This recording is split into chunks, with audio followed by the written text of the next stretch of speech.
The president's visit to the valley to push for a border wall and more border security. President Trump met with cheers, protests, and spent some time on the border.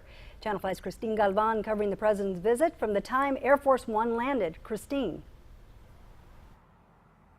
Oscar and Dina, the president is expected back in Washington, D.C. in about an hour, but it has been a long day. He began the day talking to reporters in Washington about border security, and then he came down here to the valley to experience it and talk to federal agents stationed in the Rio Grande Valley firsthand.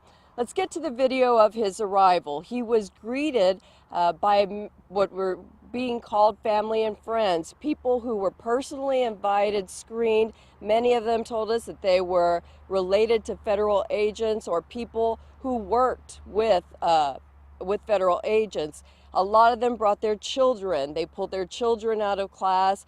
Everyone inside McCreary Aviation grounds were supporters of the president, but as you mentioned, there were protesters outside of the property.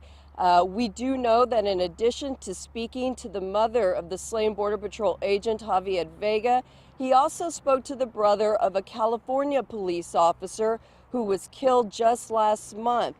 That officer, the accused killer of that officer, also suspected of being in the country illegally. This was the president's first visit to South Texas since assuming office, the first presidential visit to the valley since President George W. Bush, that's Bush 43, visited in 2006. Bush 43, like President Trump today, both visited on Zalduas Park. The president also visited McAllen Border Patrol Station to speak with federal agents. I do want to tell you we had a few technical difficulties. I told you at 5 that we were going to show you some of the video of some of the autographs that were gotten out here. We spoke to one woman who had the president sign her designer bag. And I want to tell you, just in case you're wondering, it was a Louis Vuitton. We're going to have that and much more, a complete wrap-up of today's events coming up on Channel 5 News at 10. For now, I'm Christine Galvan, reporting live outside McCreary Aviation. Back to you.